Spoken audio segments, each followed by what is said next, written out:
శ్రీవారి లడ్డు కల్తీ ఇష్యూపై TTD EO అత్యవసర సమావేశం నిర్వహించారు. తిరుపతి పరిపాలనా భవనంలో ఆగమ సలహాదారుడు, ప్రధాన అర్చకుడు, అదనపు ఈవో, ఉన్నతాధికారులతో ఈవో చర్చలు జరుపుతున్నారు.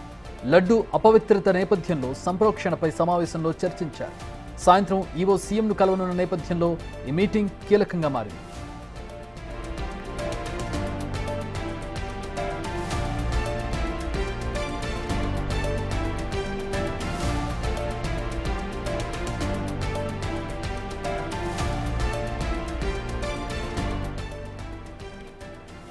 తిరుమల శ్రీవారి లడ్డు కల్తీ విషయానికి సంబంధించిన చర్చ జరుగుతోంది. ప్రస్తుతం టీటీడీ ఈవో అత్యవసర సమావేశం నిర్వహిస్తున్నారు. తిరుపతి పరిపాలనా భవనంలో ఆగమ సలహాదారులతో, ప్రధాన అర్చకుడు, అదనపు ఈవో, ఉన్నతాధికారులతో ఈవో చర్చలు జరుపుతున్నారు. లడ్డు అపవిత్రత నేపథ్యంలో సంప్రోక్షణపై సమావేశంలో చర్చించారు. సాయంత్రం ఈవో సీఎంను కలవనున్న నేపథ్యంలో ఈ మీటింగ్ కీలకంగా మారింది.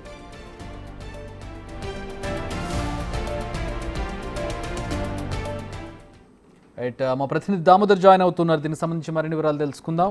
ఈవో ఎట్లాంటి చర్యలు తీసుకోబోతున్నారు? సాయంత్రం సీఎంను కూడా కలిసే అవకాశం ఉంది. ఈ మీటింగ్ ఎట్లా ఉండబోతోంది? ఎట్లాంటి పరిణామాలు ఉండబోతున్నాయి తదుపరి?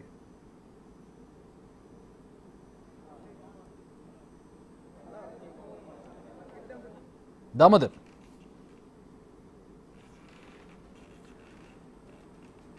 వినబడుతుందా? ఆల్రెడీ మళ్ళీ మాట్లాడే ప్రయత్నం చేద్దాం. So let us look into the issue. మనందరికీ తెలిసిందే, శ్రీవారి లడ్డు కల్తీ అయిన విషయం గత ప్రభుత్వ పాలనలో అక్కడ చేసిన బాధ్యులు ఎవరనే దాన్ని పక్కన పెడితే జరిగిన అపవిత్రత అనేది తెలుస్తూ ఉంది. అక్కడ ల్యాబ్ రిపోర్ట్ల ద్వారా ఆ విషయం బయటకు వచ్చింది. దీనికి సంబంధించి ప్రస్తుతం విపరీతమైనటువంటి చర్చ జరుగుతోంది. భక్తుల మనోభావాలు దెబ్బతిన్నటువంటి పరిస్థితి. అనేక మంది పండితులు కావచ్చు, మఠాధిపతులు కావచ్చు, ఆగ్రహం వ్యక్తం చేస్తూ ఉన్నటువంటి పరిస్థితి. సో ఈ నేపథ్యంలో తగిన చర్యలు తీసుకోవాలని డిమాండ్లు వస్తూ ఉన్నాయి. మరి ఎలాంటి చర్యలు తీసుకోవాలి? ఒకటి, ఈ పనికి పాల్పడినటువంటి వాళ్ళ మీద చర్యలు తీసుకోవడం. రెండవది, ఆలయం అపవిత్రతకు గురైంది కాబట్టి దానికి ఆగమ శాస్త్రాలను అనుసరించి ఏం చేయాలనే దానికి సంబంధించి కూడా చర్యలు తీసుకోవాల్సి ఉంటుంది. రైట్. మా ప్రతినిధి ప్రస్తుతం జాయిన్ అవుతున్నారు. దామోదర్ ఎట్లాంటి నిర్ణయాలు తీసుకోబోతున్నారు? దీని మీద ఎట్లాంటి రెస్పాన్స్ వస్తుంది? శుద్ధి కార్యక్రమం కంపల్సరీ జరగాలని అందరూ హిందువుల యొక్క మనోభావాలు. దీన్ని మీ ద్వారా కూడా అదే చేస్తే బాగుంటుందని మేము కూడా తెలియజేసుకుంటున్నాం. ఏదైతే ముఖ్యంగా పర్చేజింగ్ కమిటీ ద్వారానే పంపిణీ కొనసాగింటుంది.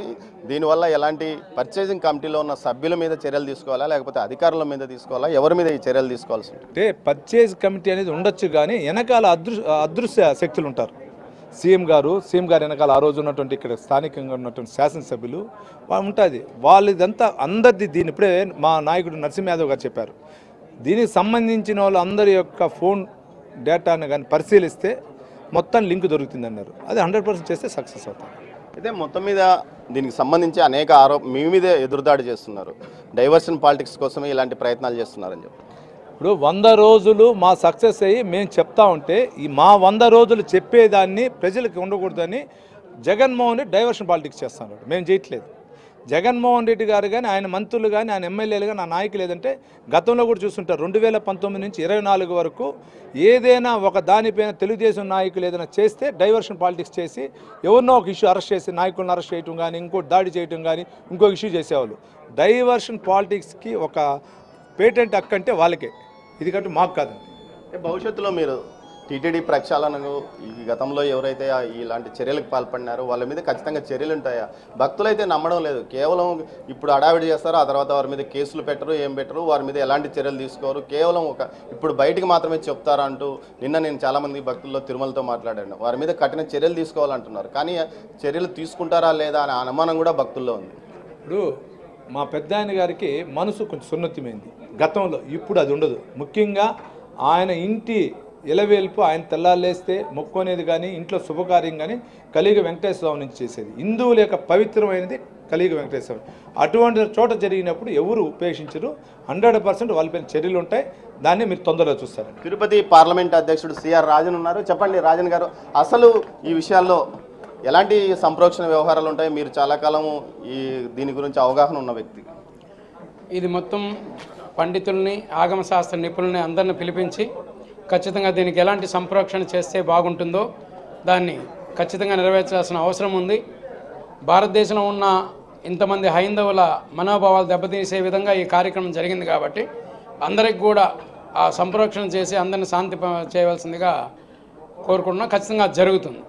Thank you. చక్రి, ఏదైతే దీనికి సంబంధించి సంప్రోక్షణ కార్యక్రమాలను నిర్వహించాలి, ఏ విధంగా నిర్వహించాలి అన్న అంశం మీదనే ప్రస్తుతం ఈవో ఉన్నతాధికారులతోనూ అదేవిధంగా ఆగమశాస్త్ర పండితులతోనూ వేద పండితులతోనూ అర్చకులతోనూ సమావేశం నిర్వహించాడు. ఆ సమావేశం పూర్తయిన తర్వాత ఆయన ఈరోజు సాయంత్రం సీఎం చంద్రబాబు నాయుడుని కలవనున్నారు. చంద్రబాబుతో సమావేశమైన తర్వాత వివిధ మఠాధిపతులు, ముఖ్యంగా ఏదైతే శంకర మఠము అదేవిధంగా పూర్వం శంకరాచార్యులు ప్రతిష్ఠించిన మఠాలతోనూ వైష్ణవ మతాలతోనూ మఠాధిపతులతోనూ ఆయన చర్చించి ఆ తర్వాత ఒక నిర్ణయం తీసుకునే అవకాశం ఉంది. ముఖ్యంగా అయితే ఇప్పటి వరకు ఏ మఠాధిపతి కానీ ఏ పీఠాధిపతి కానీ ఈ విషయం మీద స్పందించలేదు. అయితే వారి అభిప్రాయాలు తీసుకుంటారా లేకపోతే ఆగమశాస్త్ర సలహాదారులు చర్యల ప్రకారం తీసుకుంటారా? గతంలో రామానుజాచార్యులు ఏదైతే తిరుపతికి సంబంధించి పూజా విధానాలు ఎలా ఉండాలి, ఎలాంటి చర్యలు తీసుకోవాలి అన్న అంశం మీదనే ఆయన ఒక నిర్దేశిత నియమావళి ఏర్పాటు చేశారు.